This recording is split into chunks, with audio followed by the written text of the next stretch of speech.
Hello, everyone. It's Friday, December the 18th. We're a little late getting started. We tried to update people and everything as far as what was going on and everything. You can imagine there's just lots and lots and lots going on. We're trying to, as best we possibly can, we're trying to get you all the information that we can get you, and we know that now we're going to go over the weekend and everything, and so we've delayed just a little while in trying to get you a complete information that you've asked for, we promised, and plus all the stuff that's going on all across our nation, you know, as it continues to flow out.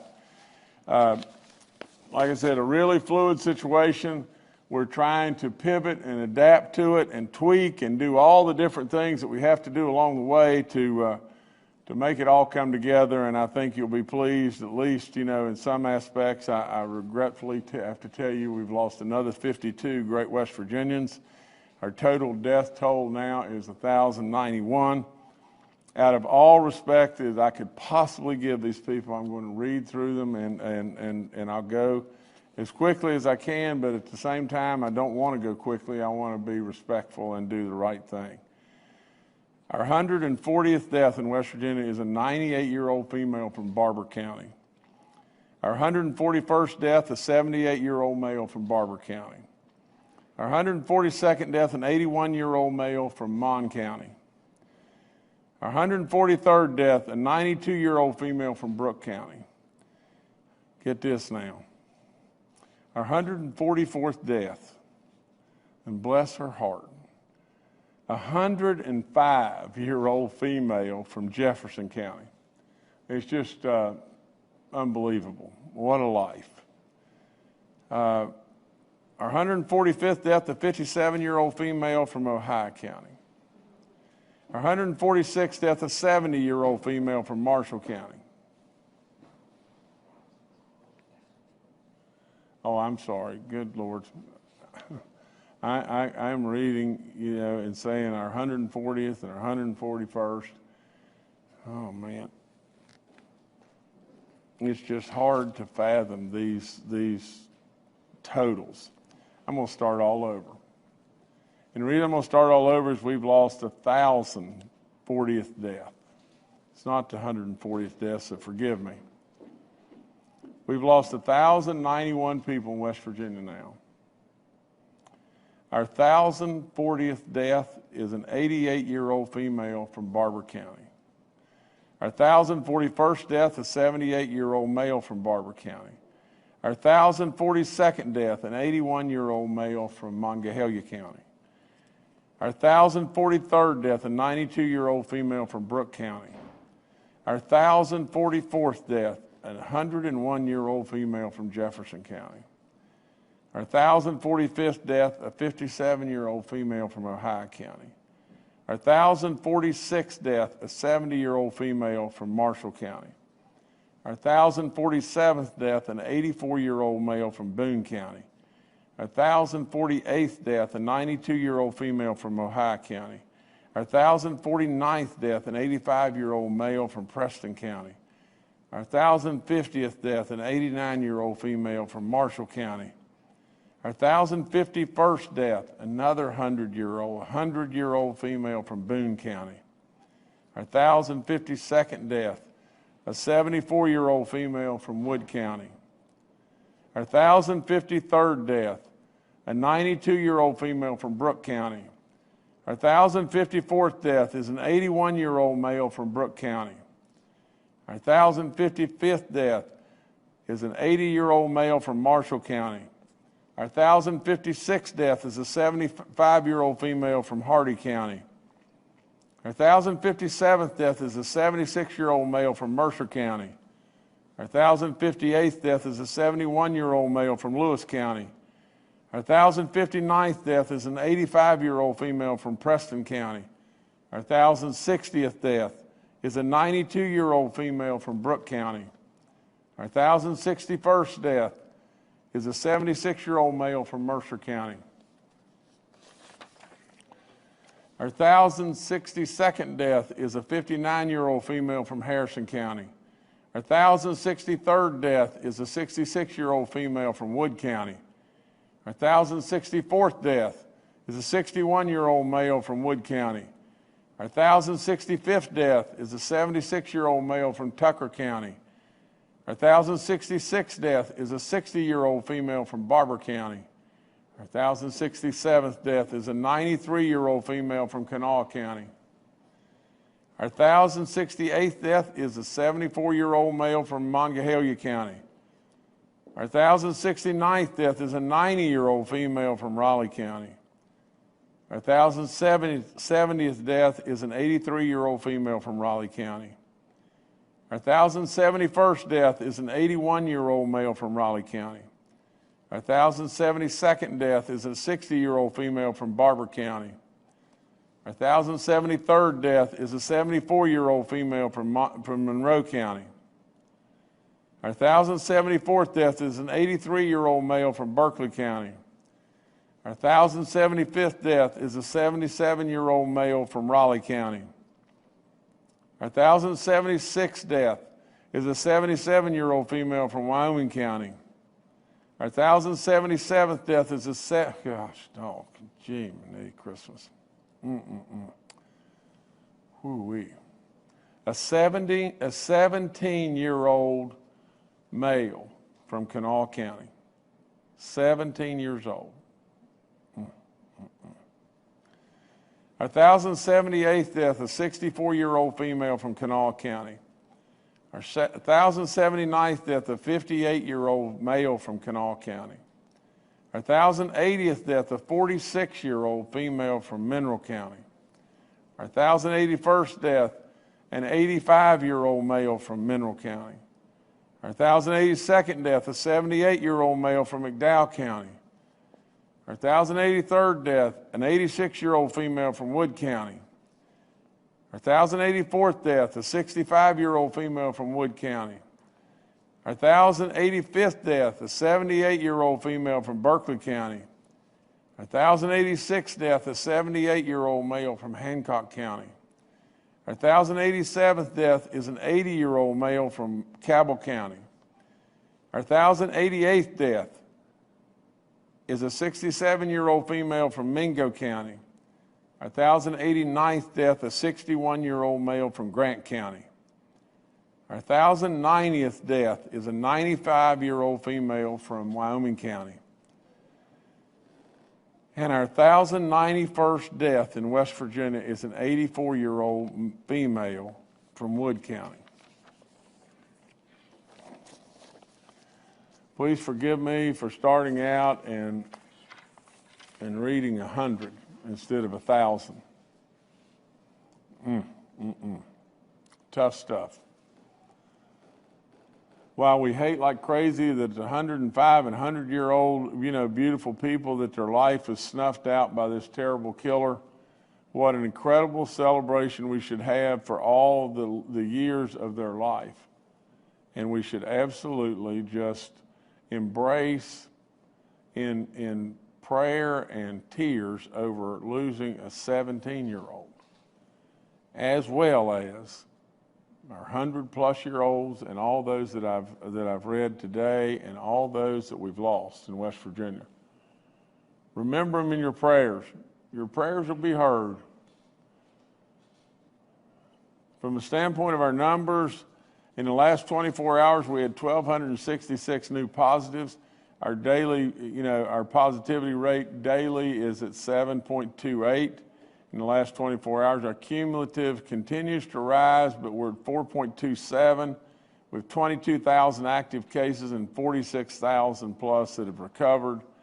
We have 753 in the hospital and 193 in the ICU units, and yesterday we tested over 12,000 West Virginians. Our RT number is at 1.13. We are now the 5th worst in the entire country. We have 47 of our total counties in red or orange now. I keep going back over and over and over. If you'll just look at the stats, if you're at age greater than 65%, overwhelming, or 65 years of age, overwhelmingly, those are the people that this virus is attacking. And if you don't, if you don't wear your mask, if you don't do the things that I know that you have got to do until you can get vaccinated and then be vaccinated, you have an incredible good chance of getting this. And if you get it, you're in real trouble. One thing that just happened that's going across the news wires all across our nation again, West Virginia is shining in a lot of different ways, and we're doing stuff that others are fumbling the ball around and everything. And with the great help of our health community, DHHR, and especially the National Guard, we're on top of this, and we're administering our vaccines, and we're getting it done. And again, the states all across our nation are sitting around trying to come up with a plan.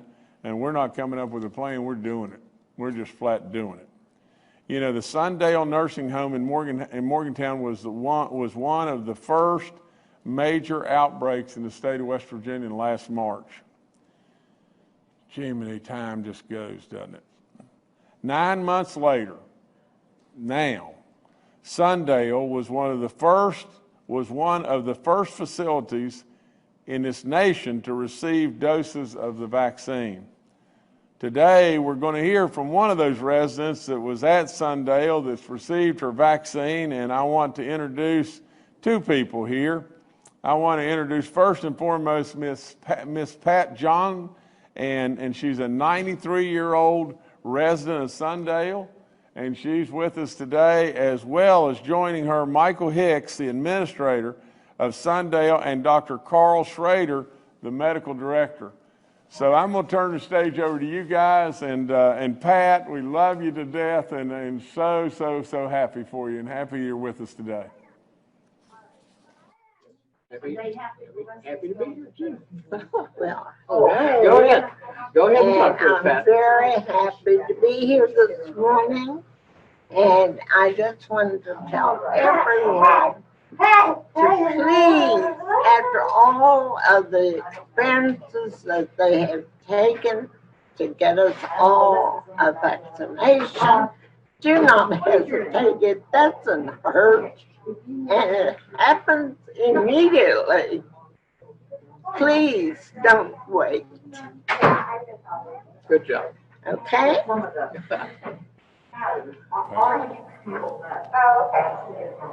Dr. Schrader, do we have anything? No, I mean, I just want to extend our thank you to the governor and the leadership team for all you've done for us from March through today. I mean, truly, we've never been alone. You've been with us every step of the way. And Governor, to really push us to the front and be one of the states to administer first, and with a focus on the long-term care facilities. I couldn't think of a better way to end the year and head into the holiday season. So our sincerest thank you to all of you. Absolutely. I'd like to echo that as well. We had our vaccination clinic on Tuesday, and as fate would have it, there were some extra doses in the Morgantown area, and they were able to be redirected here. So we actually have a vaccination clinic going on. We're in our second floor lounge, and if you hear folks in a little commotion in here, that's what it is. We actually have some people being vaccinated, and this is our clinic. Set up.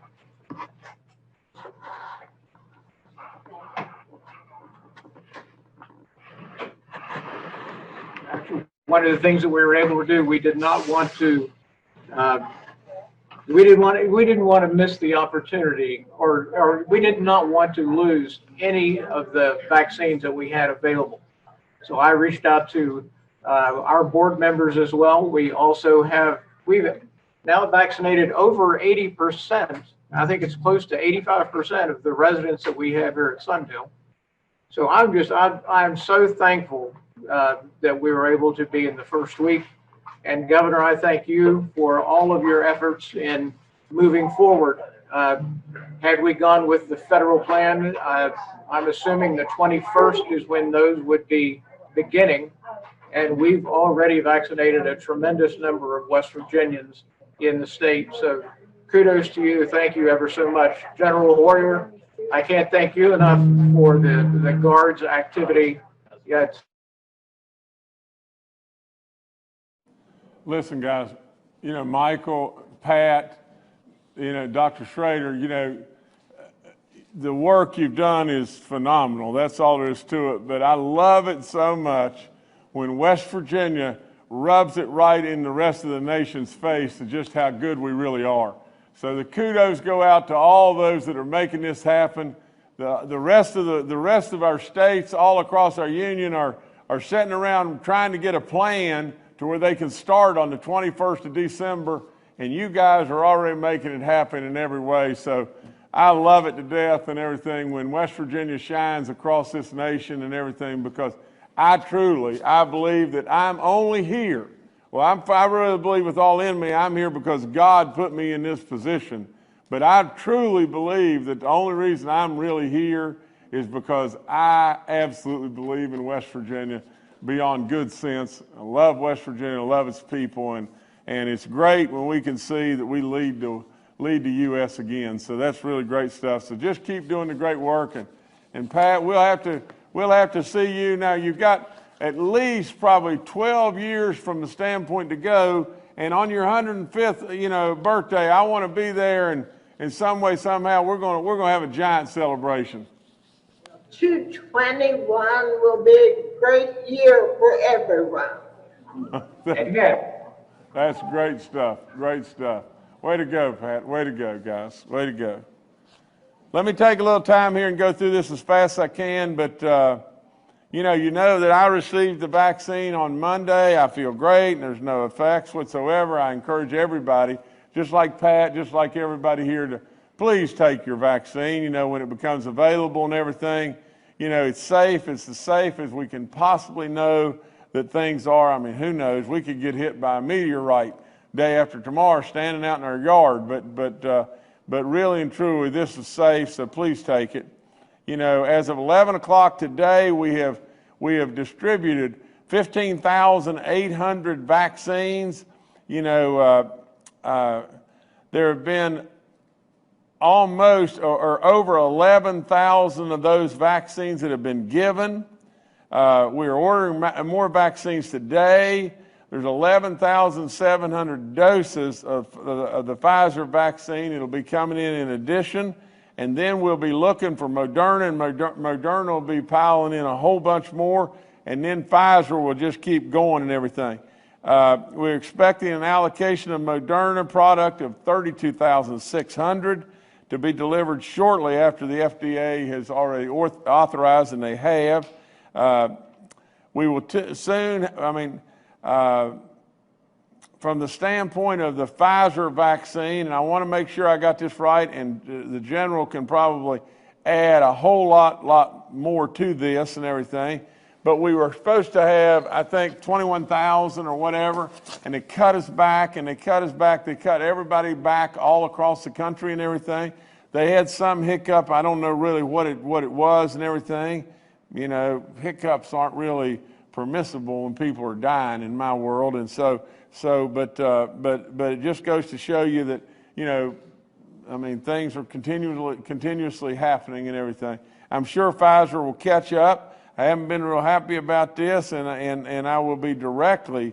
I've already been directly engaged with General Hoyer and Dr. Marsh to keep pushing this, but I can tell you, as soon as I heard this, I was on the phone with the powers to be in the federal government saying, what in the world are we doing and what's going on here and everything. We'll just stay on top of that in every way.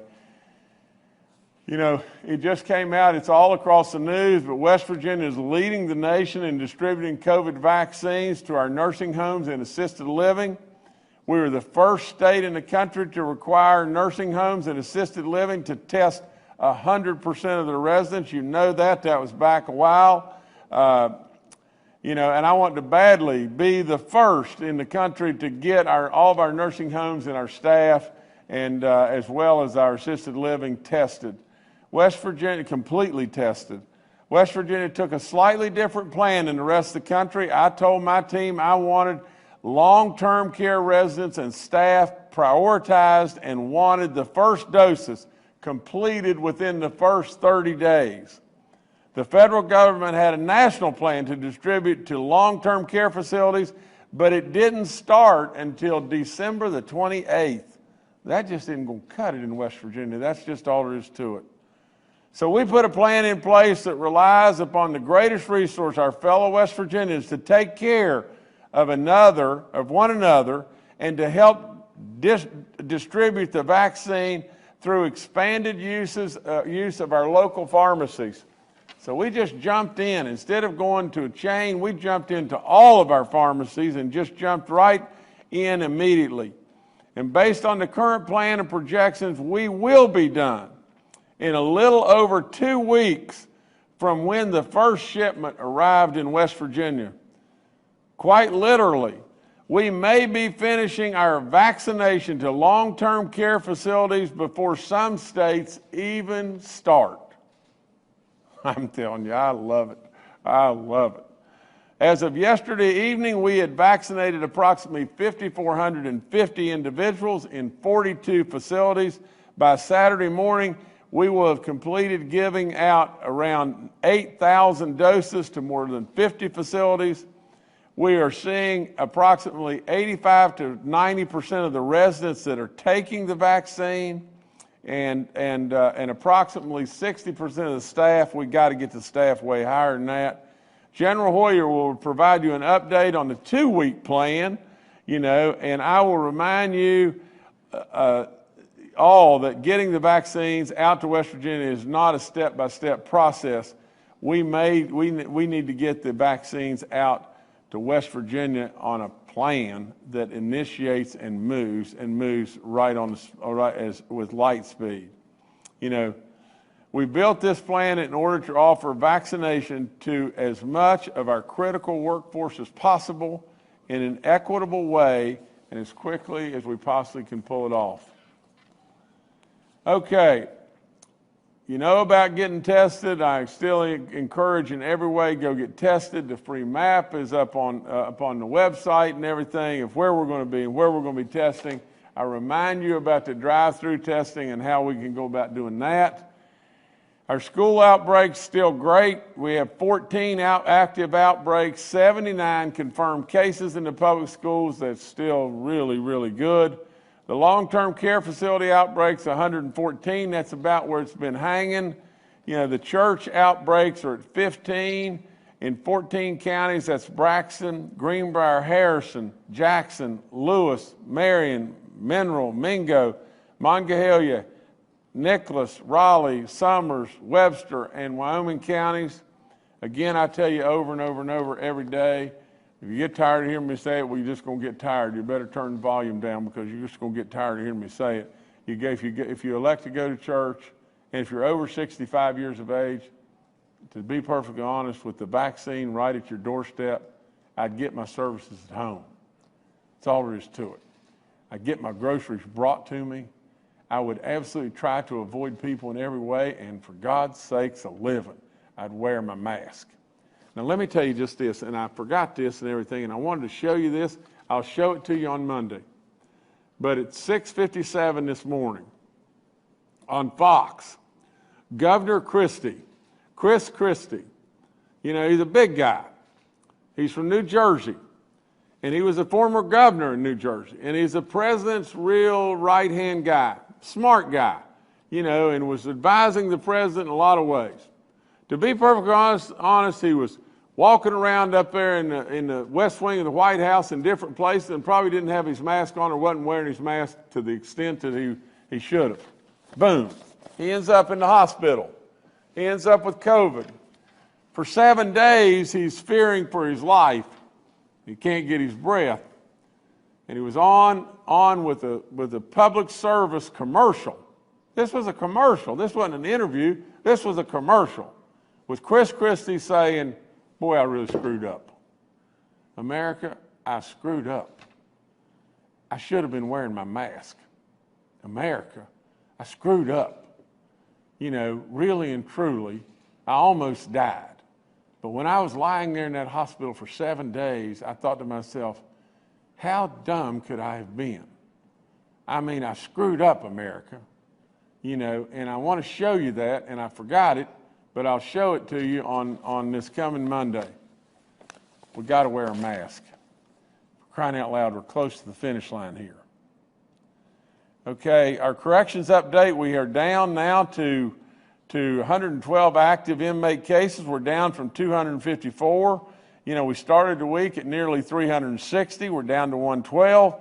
You know, we have at a regional jail, our Northern Regional Jail, where there are 2 inmate cases. At Northern Correctional Facility, there are no inmate cases. We had over 280 at the beginning of the week.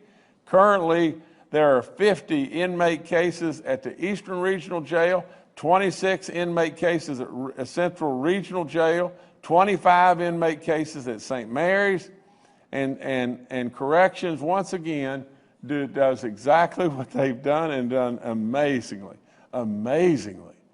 You know, I think 5 deaths in all of corrections, you know, and just to really tell it like it is, an amazing job. So keep it up. You're doing a great job all the way through, all the great people that work for our corrections. Okay, I tell you about our mask. I just told you again. I tell you get your flu shot. I tell you about giving blood. Please do that. Please do that. The Red Cross needs you really badly. I think I read that we had 46,000 people that were recovered, or 46,000 and, you know, plus and everything.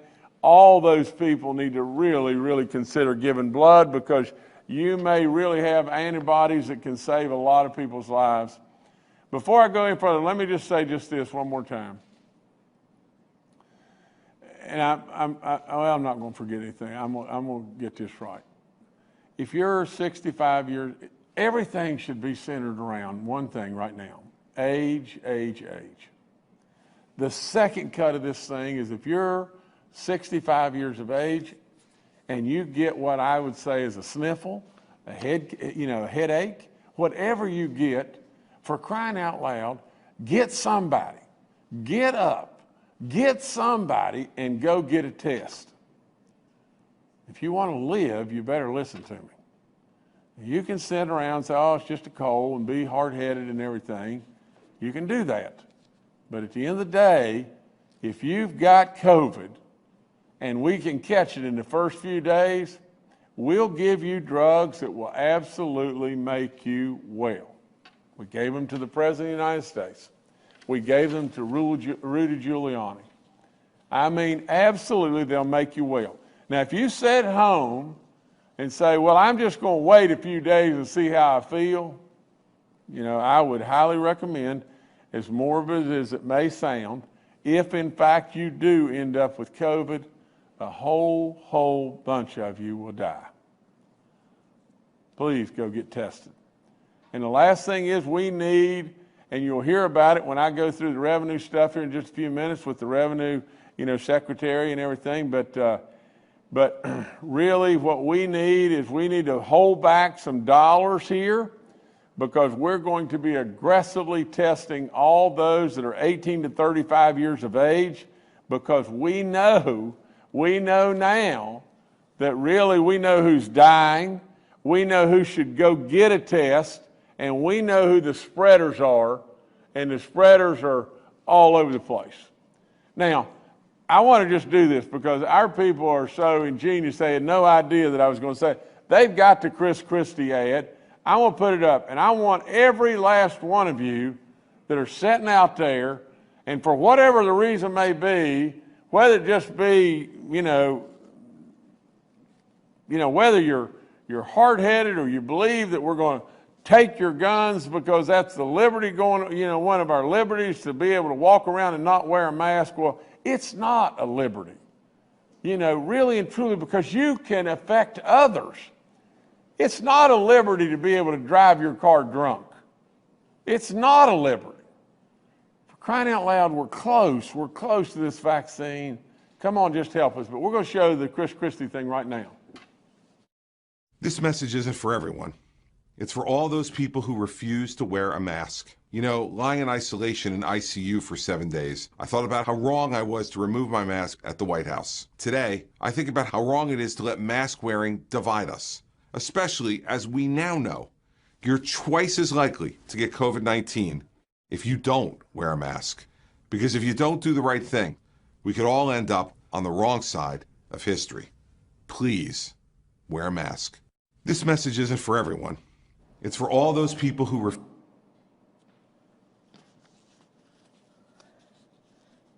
I don't know how to say it any better. I don't know how to say it any better. You got to help us. You got to really help us stop this thing. Okay, a little bit of good news, real quick. I said the other day about, Steve McDaniel with our DNR and everything. He's going to be stocking 30,000 trout next week all across West Virginia, and you can go on the website and see where they're going to be stocking and everything. They won't tell you the day they're going to be there, but the streams are going to be stocking and everything. And I urge you all to get out. I mean, for crying out loud, I know it's winter time, but those streams are full of water now and everything, and really, really good stuff. And so with all that being said, the DNR continues to do all kinds of great things. I mean, we've changed a bunch of stuff in West Virginia. One of the things we changed is we just didn't roll up with the stock truck and throw all the fish in one hole of water and have 50 people standing around one hole of water. We want people to experience our streams and everything. So we came up with a way for people, to hire some additional people and put them behind these trucks and run and actually stock the stream to where you could go back for days and days and days and still really enjoy a real fishing experience. The other thing we did is we moved to do some weekend stockings, and we do that and now we're doing something else, that really takes us off in a great way and everything. And so now what we're doing in addition to that is we're stocking some fish in the middle of the winter. Really in the month of December, and we're able to do that simply because of one thing. We have too many fish. We're getting better and better and better at what we do, and we've even got too many fish. And so it's absolutely just wonderful. So get out, enjoy those streams, and enjoy catching some really wonderful trout over the Christmas holidays. And if you're fortunate enough to be able to have a little turkey and ham, a really nice trout be good too. And so I want to tell you something else good that we've got going on. Through all this, we've really been monitoring. We've been monitoring really closely the dollars that we have and the dollars. All of our schools are out there, and a lot of our schools, athletic departments, and I'm a coach, and I can really identify with this. But all of our schools' athletic departments have been impacted phenomenally bad from what's happened with COVID. And they're all in danger of just a terrible situation from the standpoint. You can't have enough selling of donuts or pizzas or whatever it may be to raise enough money to replace the attendance and the concessions and everything that's gone on throughout the year that we haven't been able to do. And so today, with the work of the Department of Ed and Clayton Birch, as well as through our office here, we're both going to throw in $2 million apiece. That's $4 million. It's going to go to the athletic funds of all of our schools across our states. And beyond sports, this includes band, choir, and student organizations such as the Key Club and Junior Civitan, that organization, and that have not been able to host their traditional events and activities that have been really hurting them throughout the year. So this goes to a lot of different organizations and clubs and bands and all of our sporting activities, especially those in our what we would classify our minor sports. That whether it be cross country or it be golf or whatever it may be, at our schools, the big payers always are football and girls and boys basketball, but we've just not been able to do that, and so this ought to really go a long ways to helping our schools and our athletic departments, and we're really happy to be able to do that. Now, the last thing I got today is I promised you a breakdown on the CARES money, And I promised you that Dave Hardy would join us, and Dave's going to come in on Zoom. He's going to talk. I'll back it up behind it, but I have told you over and over and over, you know, what's going on. And I think Brother Hardy will take over from here, and I hope you'll completely believe after Dave Hardy goes through exactly what I've been through with you over and over.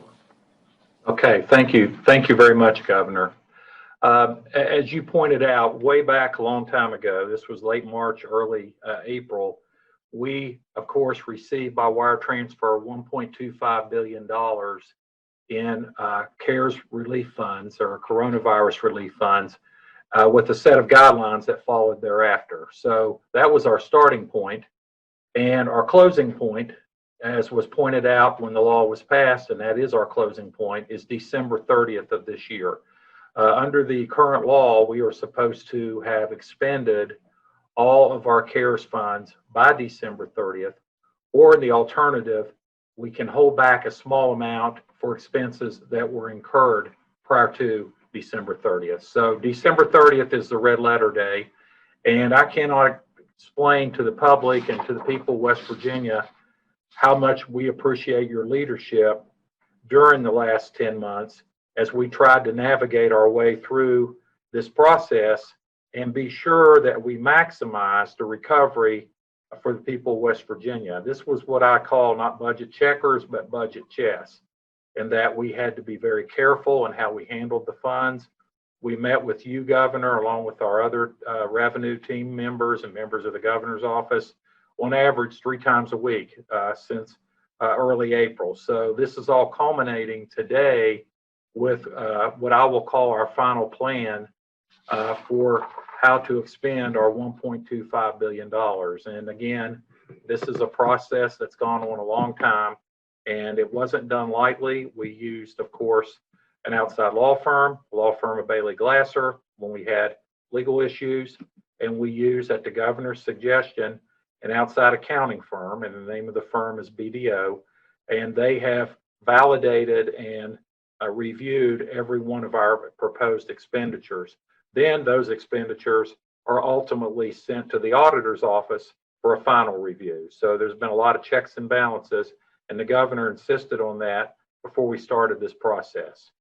So that being said, let me explain where we are today with our expenses for the CARES Fund. We have a $30 million commitment, and that the lion's share of that has been spent. Almost all of that has already been spent for our small business grant program, and that was done through the small business grant portal.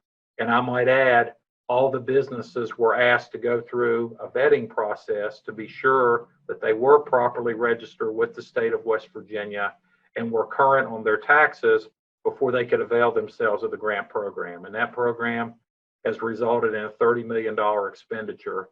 The next expenditure is a $50 million medical access highways program.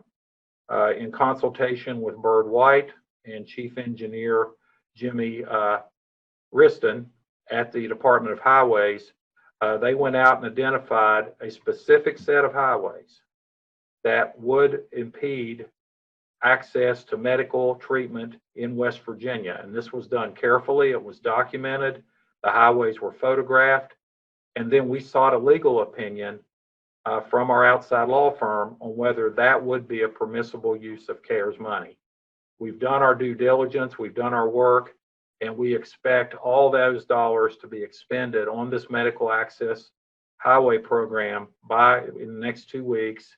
And of course, that's a $50 million commitment to improvement of our highways for medical access in our state. The next program is the broadband program. There was a lot of issues about telelearning and telework, and we tried to identify in a very quick way where we could find some dollars and some immediate improvements to broadband throughout West Virginia to allow better access to telemedicine and to allow better access to education, online education for our secondary schools, as well as our higher education institutions. And that program has expended $32.3 million. Our next program was very challenging, and we started off thinking that we would need about $200 million, roughly $20 million a month, to provide relief for our cities and our counties.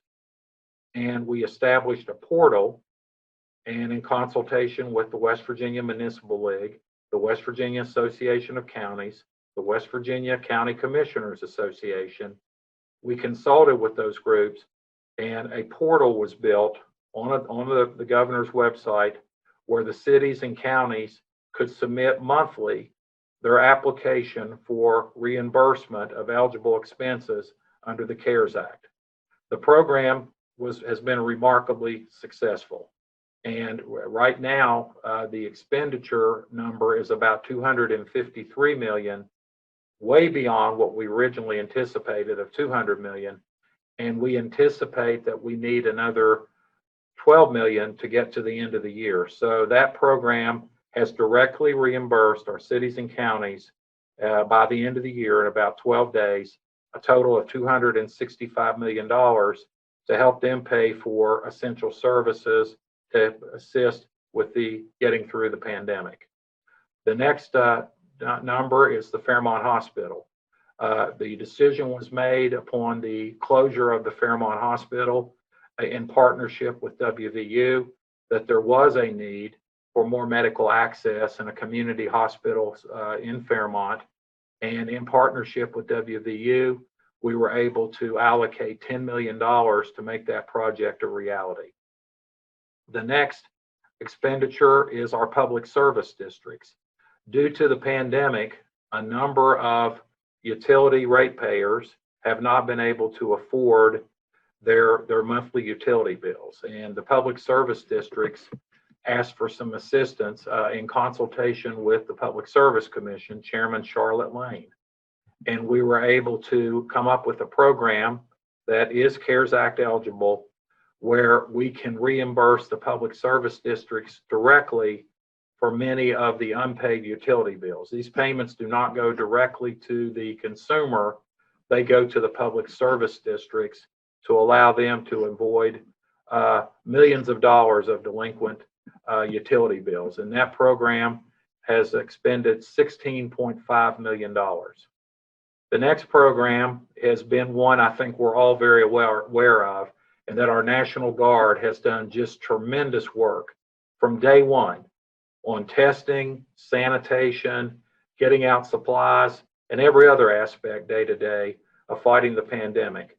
And the governor's office has had the ability through the contingency fund to pay the National Guard immediately when they had those immediate needs. Many times we had to get equipment and PPE basically on 24 hours notice. And we have set up a reimbursement to the National Guard and other expenses directly related to fighting the pandemic of $40 million. The next expenditure is what we call here at the Department of Revenue, here at the Capitol, the deep dive. And what this simply means is this: from March 1 to December 30th, we are allowed to go back and review state expenses that are within the guidelines for reimbursement under the CARES Act.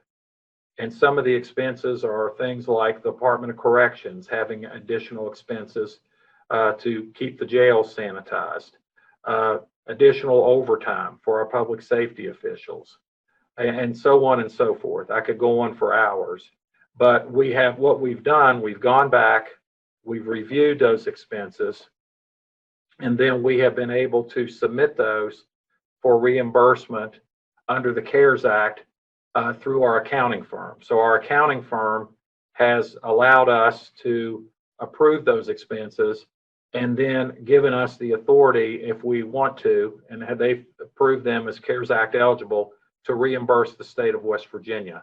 We did our first reimbursement in June. In June, we had $65 million of expenses at that time. We paid ourselves $57 million, and we used that to balance the budget so we could close the books for fiscal year 20 on June 30th. we have continued this program, and it's been a lot of hard work. Our DHHR folks, our corrections folks, our state police have all worked very hard on this project. And we've been able to book a total of $240 million of CARES Act eligible expenses. We've so far paid ourselves $57 million, but we are now able to, if we choose, to reimburse ourselves for $183 million of eligible CARES Act expenses. These are direct expenses approved by the accounting firm that we are paying the people of West Virginia back for the eligible expenses that the state itself has incurred. The big number, the one that it gives everyone sticker shock, but it's a very large number and it's a very important number, is our unemployment benefits. If you go back to March 1st, we had $160.4 million in our unemployment trust fund immediately before the pandemic started. That was on March 1st. Since that time, we have expended a total of $502.2 million in unemployment benefits. And I want to say that number again. Since March 1st through December the 15th, we have spent $502.2 million in unemployment benefits. That number was an opening balance of $160 million. We had a FEMA program that was a match program that the government provided, the federal government, of $38 million. And we had employer premiums that went into the trust fund of $173 million. And last but not least, starting July 1st, we were able to draw down, if we chose, and we did, an interest-free loan from the federal government to keep the fund solvent. So we've been paying a lot of our unemployment benefits with this interest-free loan since early July. And the current balance of the interest-free loan is projected by the end of the year to be $130 million. We have held back CARES money to pay back that loan if we need to do so. If we don't pay the loan back by December 31st, the federal government will charge us a 2.4% interest rate. So the plan now, of course, is to pay back the loan and reimburse the unemployment trust fund. And the governor has directed us to allocate a total of $445 million for unemployment benefits. That will allow us to retire the loan of $130 million and open calendar year 21, with a balance of $315 million in the trust fund. That is very important because we are projecting that we will still have a very large amount of unemployment benefits for January, February, and March in calendar year 21. So the governor has told us to do what it takes to try to keep the fund solvent and on target, and that's assuming no more federal money or no more federal loans. So we are proposing paying off the $130 million loan and a $315 million balance, opening balance in the unemployment trust fund, for a total of $445.7 million. The last number is the PPE and testing number. Now, there was a lot of testing done all summer, and there was a question at some point where everyone said, well, who's paying for the testing? So the governor asked us in the Department of Revenue to research who is paying for all this testing. And we thought we knew, but we needed to go back and look. PEIA has paid for a very large amount of testing. The Medicaid program has paid for testing, and private insurers have paid for testing. But about 75 to 80% of the testing that's being done in the state today is being paid for by DHHR, which is a West Virginia agency, of course. As we stand today, DHHR is projected to spend $74 million on testing to close out the year. So we have allocated that amount for testing to reimburse DHHR and to pay many of the vendors that we have invoices from DHHR. Again, the testing goes on. Right now, we're testing, those projections show that we're projecting to test about 12,000 people a day. So the testing is, of course, not inexpensive. If you total all that up, you come out to $1,203.5 million, which gave us an initial cushion number of about $46.5 million. However, we have also approved a few small things. One, of course, is the extracurricular fund that the governor mentioned a few minutes ago to provide relief to the extracurricular activity funds across the state. That's about a $2 million expenditure. And then there are some miscellaneous expenditures that total out, probably 6-7 more million. So as we sit today, and these numbers do change quickly, our unencumbered number, our cushion, we call it, is about $39 million. So we have met the mission. The mission was to, as outlined by the governor, hold on to the dollars, commit what we have to commit, be sure that we keep up with the guidelines, and be sure that before we make any final decisions, there hasn't been additional money allocated or additional changes to the law or the guidelines. We've done all the above in consultation with the governor. And our plan, of course, is if the law does not change, is to expend almost all but $40 million of these funds by December 30th, as required by the law. The $40 million, of course, is a cushion, and I think we will have probably other sources for that as we get near the end. This is a miracle as far as I'm concerned. This was very difficult. We many times we told the governor, we don't have enough money, we can't pull this off. And he said, let me take you through this over and over.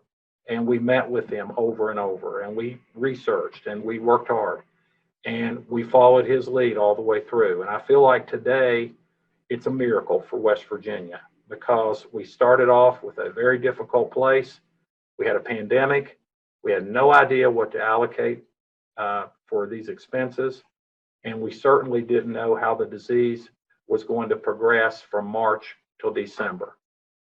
But we're there, and we feel very confident in our plan and very confident in the governor's leadership with the plan. So that's all I have, Governor, unless you have anything else that you want to add. No, Dave, I don't. I really appreciate you and all your staff, the Mark and Mike and Ann, and just all the different people that have contributed in every way. Ann's in our office, I know, but she's contributed phenomenally. But the work you've done, I mean, kudos and kudos and kudos. Way to go! It's really, really great work, and so I hope that explains everything. One thing I'm going to do is I'm going to just touch real quickly one more time. I'm going to go through just really, really quick, but to say that, we had a bucket on our small businesses. We didn't have, near as many small businesses that applied. We ended up $30 million out on that, $50 million out on the medical access highways, $32 million and change out on broadband. The cities and the counties and the local government, that continued to expand up and up and up. We started 200 and 215, 225, 250, and now we're going to come across the finish line there at 265. It's going out to our counties and our cities. That's great. That's great, because we've been able to juggle and hold back enough dollars to be able to continue to fund all the way to the very last day and everything. So that's great. That really helps all of our counties and cities a bundle. Fairmont Hospital, we got $10 million that's gone there. WVU's done great work there, and that's an incredible asset for that community. From the standpoint of our public service things that we've done for people that were struggling, paying their power bills and their sewage bills and whatever, we were able to do that. That's $16.5 million. From the governor's contingency thing, we just continue to put money there and expend it as the National Guard calls upon us and everything, and that's just money in and money out that's going to our National Guard primarily. From the standpoint of the reimbursement to ourselves for expenses, this is going to be a big number, and it will actually impact our surplus of the year, from a standpoint of cash surpluses and additional surpluses, and that is a big number to keep our state really, really super healthy. From a standpoint of workforce, we've been through it we've been through this so many times, it's almost, just branded on my hand. But nevertheless, what we've done here is basically one thing. We have insured our businesses against absolute increases, from the standpoint of their unemployment, and it could have increased off the chart. We've covered that, and we've covered it really well. From the standpoint of our testing and our PPE, we've run across the finish line with that. It cost us $74 million. It cost major big money. We were able under workforce to give our hardworking people that were laid off that extra $100 a week. It cost us $38 million, but we were able to do it and pull it all together. And Dave mentioned, some smaller odds and ends. We've been holding these back and just trying to decide if we had enough money. And I could go through just real quick. I'm not going to go through all of them, but I'm just going to go through a couple. We are going to give our 4 largest convention centers across our state that $500,000 that they have requested. That's going to Beckley, Charleston, Huntington, and Wheeling. You'll be hearing about that real soon, but we are also going to do a project that will absolutely, it will help us from the standpoint of all of our 911 network and everything, and it's ready to go. It's in Hancock County, a county that desperately needs this. That's $2.73 million. We can only do right now, there's to be able to get additional disabled individuals off the wait list so they can stay at home. There's an independent living council. They've requested $1.45 million, $1,450,000. We can only do $350,000 at this time because under the guidelines, that's all that you can expense at this time. But we're hopeful that if we get an extension, we'll be able to cover the entire $1,450,000.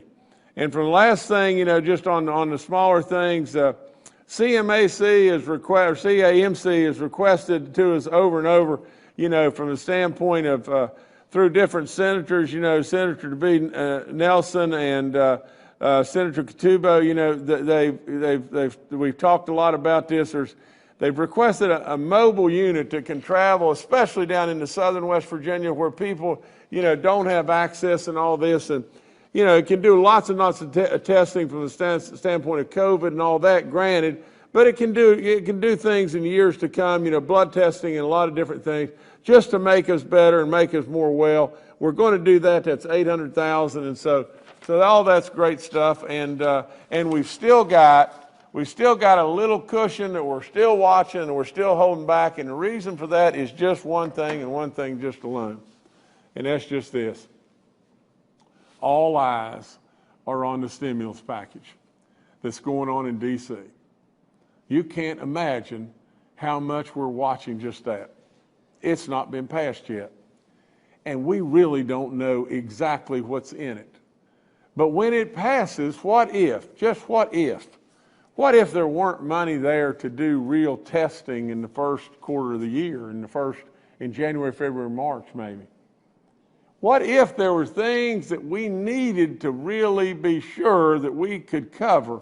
What if there is an extension that we've absolutely been assured wholeheartedly that they're going to extend that December 30th date? Really, we've been told they're going to extend it for a year. But with all that being said, to have that little cushion, smart money, just smart money. Again, Mr. Secretary and all your staff and all those that have watched this and really worked their tail off and over, I thank you. It's a job well done, to say the very least. So way to go, and Brad, I hope that answers all your questions. I know there's got to be something that somebody's going to ask along the way, but I hope that clarifies everything. And at the end of the day, I've told you over and over and over, we had this. I'm a business guy, and we were going to run across the finish line with exactly the way we should. And so it's good stuff. Great days in West Virginia, but great days when we've had lots and lots and lots of tough ones. So that's all I got right now. All right, thank you, Governor. Let's now go to Major General Hoyer with the West Virginia National Guard. Good afternoon. As the governor pointed out earlier, we have an aggressive distribution plan for next week. We will be engaged from the 5 hubs with 160 long-term care and assisted living facilities with the final approval for Moderna, and assuming that those doses come on Monday as initially planned, we will be pretty aggressive throughout next week to get that done. We've also added 50 additional pharmacies to our inventory of pharmacies who are helping us across the state. We appreciate all the pharmacies who've signed up and encourage many more to do the same so that they can help us with this distribution process for the long term. As the governor has mentioned a couple of times, and and Dr. Marsh have mentioned before, I hope folks will continue to understand that our plan and our phases are not strictly sequential, but simultaneous in nature.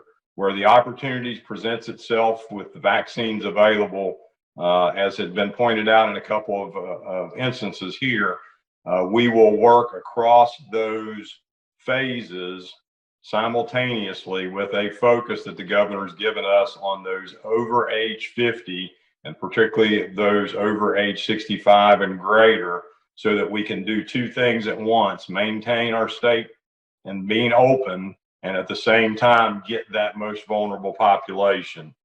We have over 100 National Guardsmen just focused right now with DHHR and our other agency support team personnel on the vaccine distribution. Last thing I would leave you with is the governor's talked on numerous occasions about John Wooden and as a coach talking about be quick but don't hurry. And you've heard me talk about the term deliberate speed. The other thing I think the governor would tell you from a coaching standpoint is this is a 4-quarter game. We're in the first part of the first quarter as far as vaccine distribution. We're going to be in this for the long haul. People are going to need to be patient with us, and we're going to have to pace ourselves to make sure that we don't expend too much energy in the very beginning. We've got to be able to play hard in all 4 quarters to get the people of West Virginia taken care of. Thank you. All right, thank you, General. Next to Dr. Clay Marsh, our coronavirus czar. Well, good afternoon, and first of all, I want to recognize the governor for his leadership, and certainly General Hoyer and retired Colonel Joe Peel for their leadership in helping with our vaccine distribution. I think it's really such a wonderful story to see Pat John, who is a rock star, by the way, and Michael Hicks, and certainly one of my favorites, Dr. Carl Schrader, who's just terrific. Because at the end of the day, Sundale was one of the first outbreak places that we had. And now to see that it's one of the nursing homes that has started to vaccinate all of its residents and to get to its staff. And I want to reinforce what Pat John said, and to note that Vice President Pence and his wife and Surgeon General Adams all got vaccinated today, just like you saw our leadership team do. Because the key is, as we go forward, the vaccine distribution is really an essential part of our future.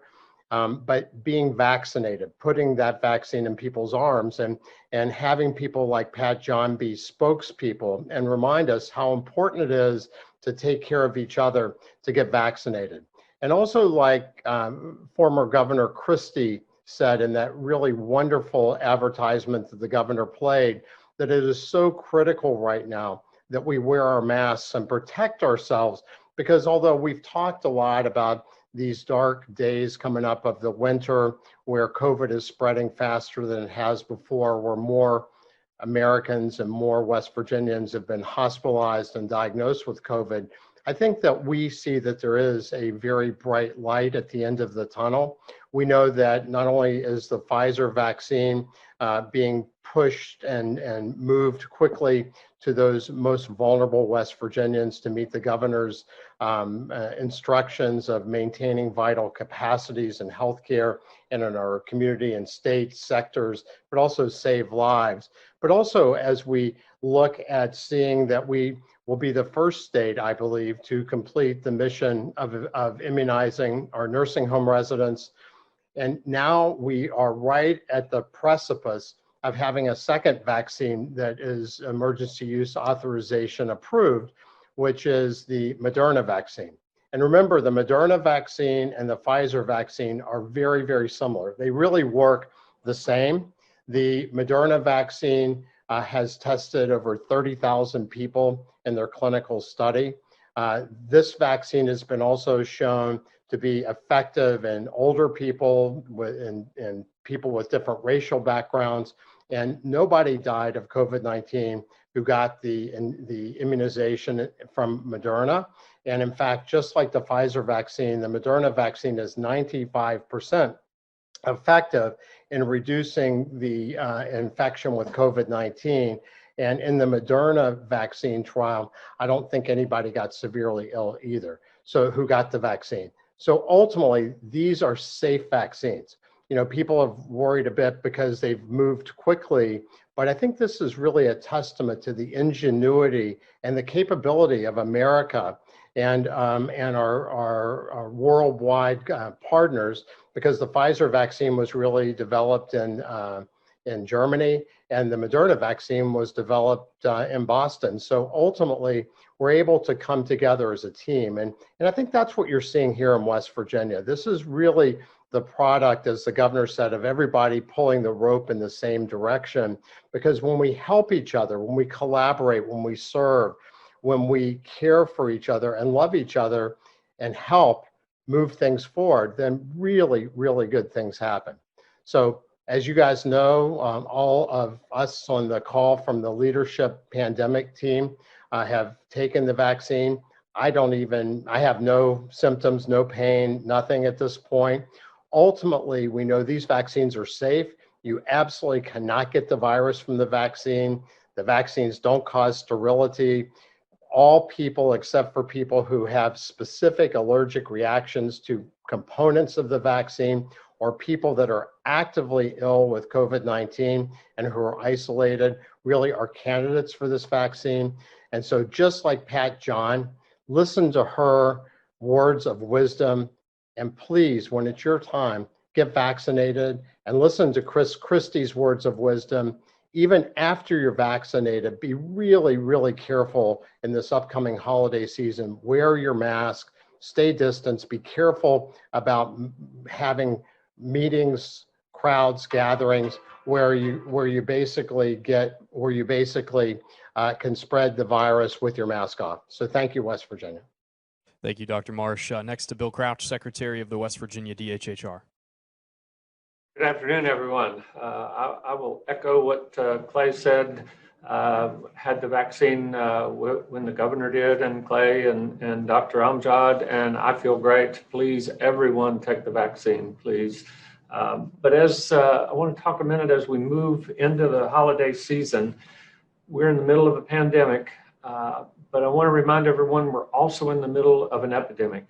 We still have a substance use disorder epidemic in the state, and I want to make sure and remind folks that we have some great resources within DHHR and outside of DHHR. We're going to put some numbers up here for folks. This is a time when people can get very stressed and can get very overwhelmed. Help 304 is West Virginia's emotional strength line. Crisis counselors are available for stress management and referrals on this line. We also have a line called Help for WV.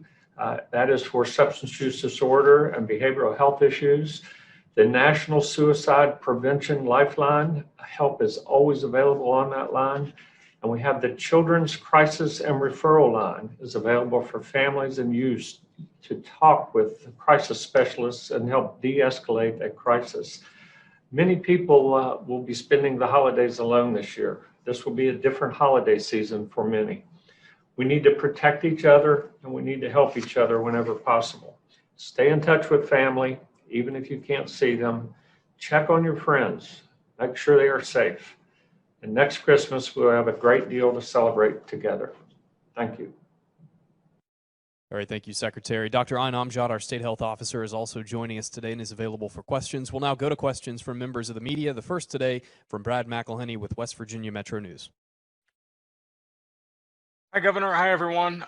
Thank you for having Secretary Hardy on today to give some more details about where West Virginia stands as it approaches the spending deadline on the CARES money that has already been drawn down.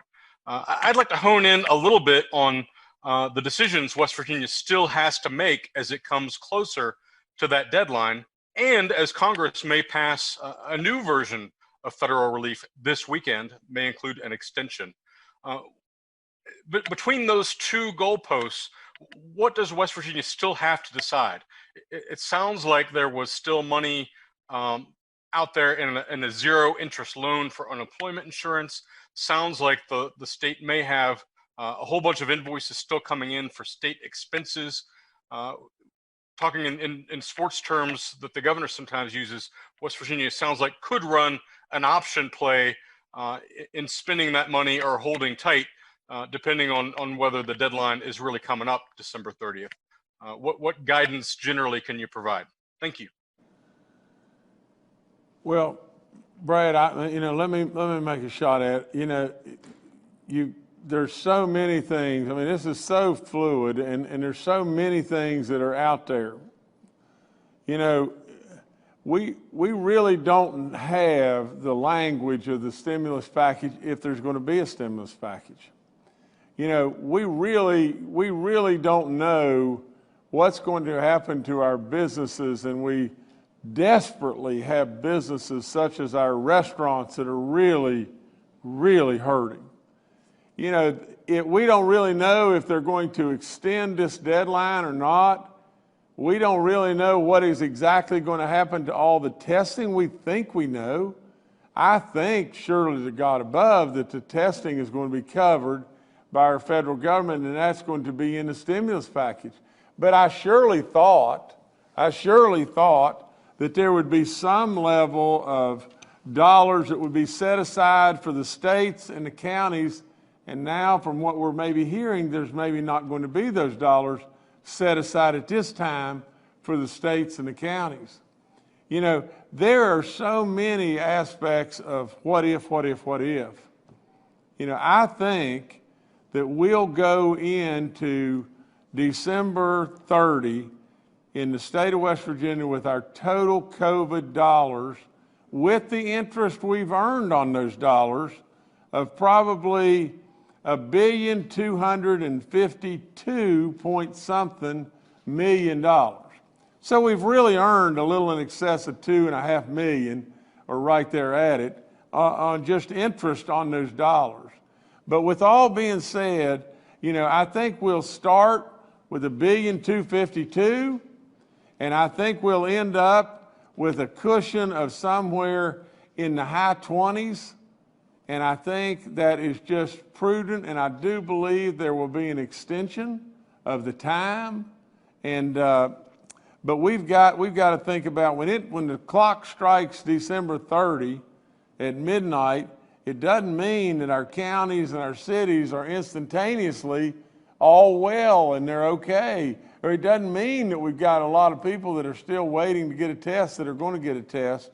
There's lots and lots and lots of things to consider. So we're trying with all in us to play by the guidelines, but yet really watch out for our people. So you've trusted us thus far, and we've got you to a really comfortable position economically right now. We'll get us there. All right, thanks, Brad. Next is Steve Adams with Ogden Newspapers. Yeah, Steve Adams of Ogden Newspapers here. I have three quick questions, but they're all vaccine related. And the first one's probably for General Hoyer and just getting, when did we find out that we were having our allotment cut back, and if there are any reasons why, what were those reasons?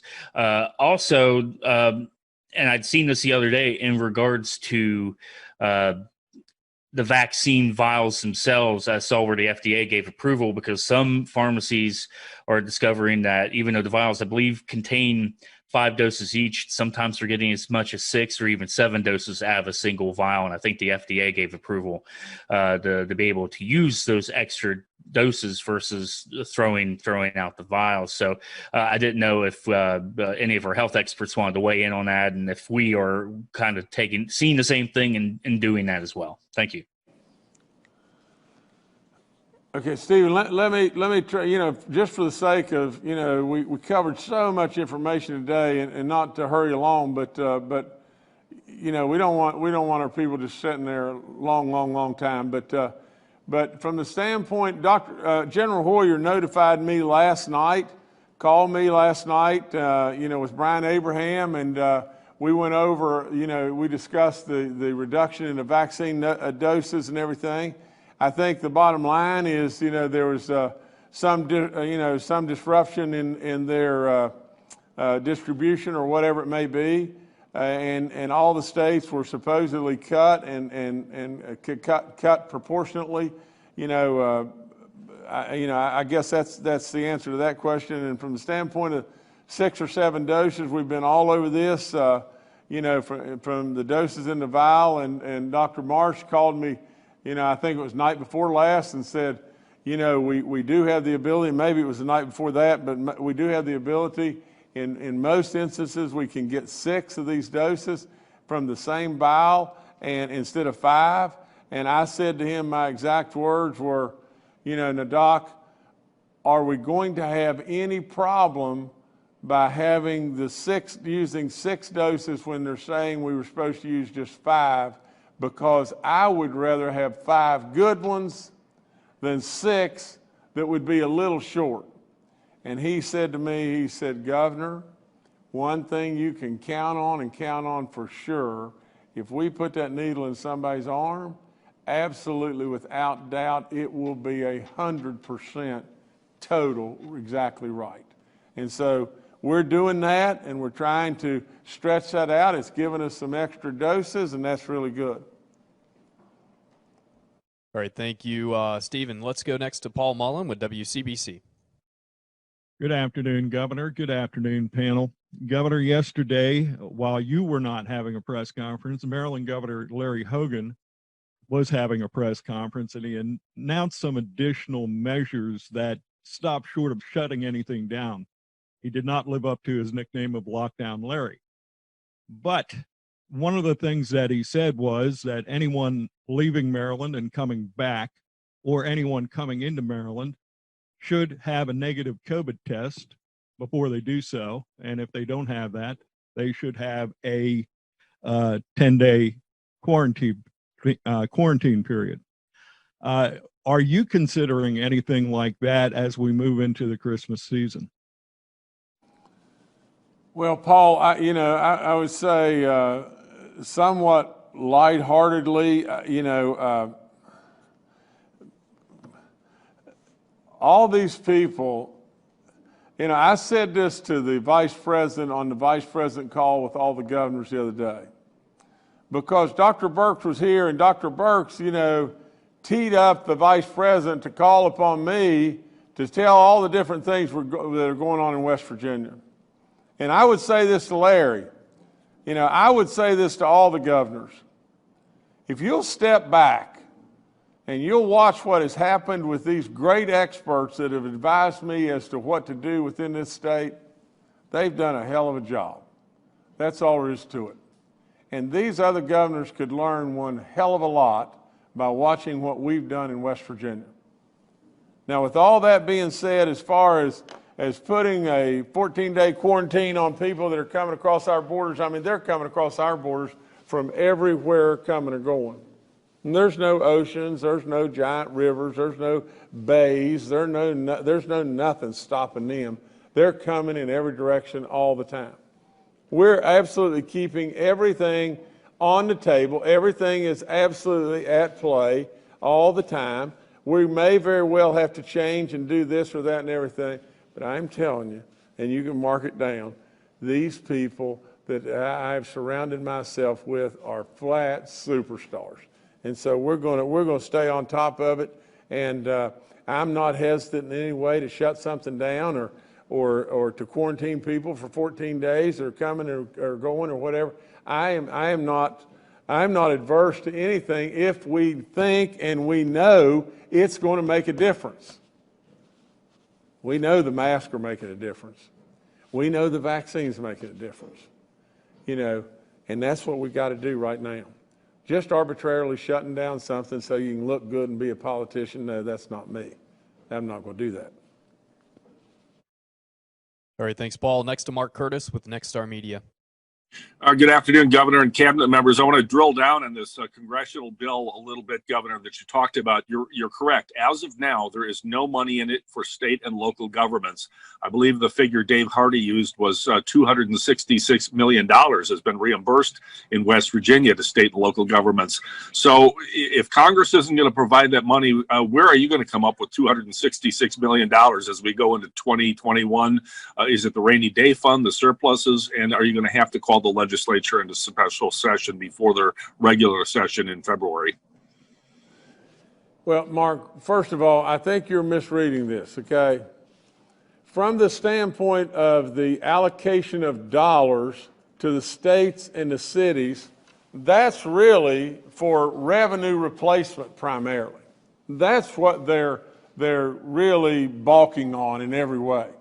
From the standpoint of dollars that will flow into your state, whether it may be testing, no matter what, there will still be real dollars that will be coming. But Mark, the biggest thing is just this, and here's the whole thing we should focus on, and to answer the balance of your question, if at some point in time we've got to have special sessions, we've got to look at rainy day, whatever we've got to look at, we look at it. I mean, that's what we got to do, But really and truly, where you are right now, Mark, and where you are, West Virginia, right now, think about it. We've had 5 consecutive months, surplus, surplus, surplus, surplus, surplus, and I look for December to be the 6th month in a row surplus. We ended last year with this pandemic like nobody's business, cannonball to the stomach, and moved our income tax money into 2021 surplus. We've got a cash surplus at the end of November of $325 million in West Virginia. We're absolutely growing that surplus, and now if we pay ourselves back for expenses that we have already incurred in the second deep dive, we'll add to that surplus even more. And that surplus will probably exceed $500 million. Now, Mark, there's lots and lots and lots of places to be able to position West Virginia, because West Virginia is killing it. West Virginia is economically absolutely a poster child. That's all there is to it. Now, with that being said, though, Mark, I would say to you just this. Washington has got to get off of their butt and do what is right for the people of this country. I mean, when it boils right down to it, it is a crying, pitiful, pitiful shame that here we are again at the 11th hour on December the 18th with people scared and worried. How are they going to get their unemployment checks? What is going to happen to me? What is going to happen to that restaurant? What is going to happen to me? I'm a business owner. I'm an unemployed person. What is going to happen to me? What in the world is wrong with a bunch of politicians in D.C. that honest to goodness, you know, what we should do, if we could, is just say, hit the clear button and get somebody there that can make decisions. Decisions have to be made. People are really, really hurting. And yet what we continue to do, like it or not like it, but it's the God's flat truth. We make decisions in D.C. constantly on who can one-up each other from a political standpoint. We don't make decisions in D.C. that are going to help Americans. We're making D.C. to see who can one-up the next one and have the next big party. You know, it just makes me sick, to tell you the truth. All right, thank you, Mark. Next, we'll go to David Beard with the Dominion Post. Hi. We say every day at one of these briefings that the vaccine will require 2 doses, and then it could be, I can see my nose there, that it be require to take through July to basically unfold the whole program. And so for whatever social media is worth, I get a sense sometimes that not everybody grasps either of those things. So I wonder what's going on outside the briefings to kind of educate the community and overcome some of that ignorance and maybe some impatience. For example, is the medical community doing anything to contact all its patients and give them a sense of what's ahead for them? Thanks. Well, David, let me just try to answer it. And just from the standpoint of time, David, from Washington's standpoint, you know, they put off and they say, well, let's start doing something at the nursing homes on the 28th of December, and we're going to project, we're going to have it done who knows when. Or let's do this, and we'll work on getting the public vaccinated and everything. We'll hopefully have it done by the end of the summer and before we enter the last quarter of the year. You know, David, y'all forgive me because it drives me crazy the way a lot of these politicians operate. Honest to God, it's a fact. You know, it takes them 3 weeks to figure out when they're going to have a bowel movement, you know, and it just drives me crazy. But nevertheless, I think that we in West Virginia are going to move, and we're moving at light speed compared to them. We have over and over, and I truly believe that our federal government, by the time we get to mid-March, we will really be on our way with this vaccination if people step up and they take the vaccine, and we can absolutely get it out to our people. All right, thank you, Mark. Next, we'll go to, thank you, David. Next, we'll go to Charles Young with WV News. Hi, this is Charles Young with WV News. My question is for Dr. Amjad. I was wondering if you could give us an update on our contact tracing efforts. Are we still experiencing the sort of resistance and unwillingness to share information that you talked about previously? Thank you.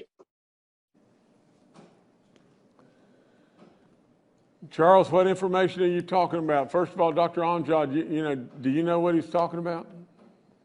Yes, Governor. Do you want me to go ahead? Sure, please. Sure, Charles. We're seeing about the same efforts. We want people to still answer their phones, but our EPI team has not reported any changes to that. But we want people to be reminded that if our contact tracing team does call them, but we haven't gotten any different reports than we reported earlier. So we do want to remind people that if the contact tracing team does call you to report, to our EPI teams out there. But also, we want to remind people that if you know someone that is positive with COVID-19, to go ahead and seek testing in your communities out there. You don't need to wait to be contacted by your health departments, but we haven't seen any changes that we reported out earlier, Charles. Thanks. All right, thank you, Charles. Next to Dave Mistich with West Virginia Public Broadcasting. Hey, Governor. Hey, panel. Dave Mistich, West Virginia Public Broadcasting. My question, and you'll have to excuse me if I missed something earlier. I want to jump back to a question that Stephen Allen Adams asked a little bit ago about the possibility of our allocation dropping. I've seen a lot of reporting around that, and there seems to be some confusion as to whether or not that's happening in states. And again, you'll have to excuse me if I missed that. Has that happened here in West Virginia? And if so, by how much? And when did we learn about all this? General Hoyer, that's you, sir. Yes, sir, Governor. Yeah, so our allocation of Pfizer vaccines We were notified last night. I notified the governor late yesterday evening. We had a discussion that we have been informed our Pfizer doses will be reduced this coming week. There's various things going on related to what the issue is behind that. We'll find out, I'm sure, later related to that. The good news is, based on the fact that the governor had directed us to stand up the joint interagency task force, and based on planning and the approval of the Moderna vaccine, our efforts to vaccinate our nursing home residents and staff and our critical workforce in our hospital system to maintain the integrity of that system. Our plan allowed for a contingency that will allow us to continue to conduct that operation next week. Our changes will come as the phases move out later on, and we will hope that the following week our Pfizer numbers will go back up. Thank you. All right, thank you, Dave. Next to Jade Burks with WVVA. Hey everybody, it's Jade Burks with WVVA. So Senator Manchin sent out a press release yesterday seemingly calling out the VA for not including veterans in its initial plan for distribution of the vaccine. I was just wondering if you all were aware of this and if you plan to do anything to maybe make that vaccine available to veterans sooner. Thanks.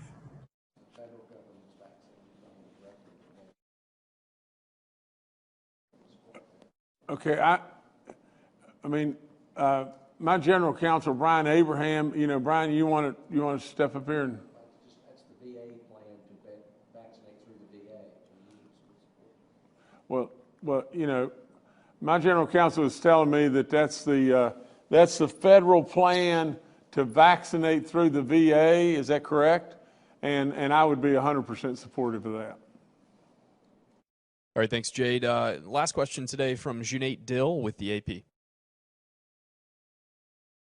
Hi there. Yeah, Junaid Dill from AP. I'm wondering, are there any challenges to persuading residents and staff to get vaccinated at nursing homes? I think the trouble was mostly with staff. And do we know how many healthcare workers have received doses so far? Thanks, Governor. I think, General Hoyer, we can go back to you, but if I can just inject this, I think as far as the staff, as far as the residents, we're getting a participation of 85 to 95%. As far as the staff, we're getting a participation of 60%. That isn't good enough, but as far as the residents, we're doing really good. But General, go ahead, sir. No, Governor, you've got the numbers right on. 80 to 85% residents, 60% or just short of 65% of staff continuing to work those efforts. Of the total doses, we'll break down what is going to hospital work staff and get that out. All right, thank you. Governor, I'll turn it back to you. Well, let me say, the last question in regard to concerns about, folks maybe not wanting to take the vaccine. For crying out loud, there's all kinds of potentials and all kinds of concerns. I'm very respectful to someone that would say, no, I really don't want to take the vaccine. And in being respectful, though, I would say this. The why is always just this. The dark of the closet is always a little spooky and a little bit concerning. On the other hand, it is just as simple as just this, is what's the likelihood if you don't take the vaccine? What's the likelihood of possibly you ending up with COVID? Or maybe someone that's very, very close to you and very dear. What's the likelihood? Well, the likelihood of you having some adverse problem from a vaccine that our FDA has already tested tens and tens of thousands of people and is going out all across this country by the millions and millions and millions of doses right as we speak. The likelihood of you having a serious problem by taking the vaccine is surely very minimal, very, very minimal compared to the likelihood of you getting COVID and in the likelihood of you having a really bad outcome. So it's going to take education.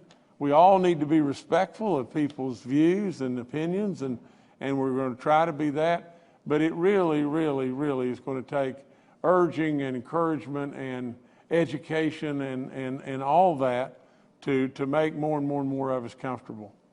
You know, I really don't have anything else today. We covered lots and lots and lots of stuff.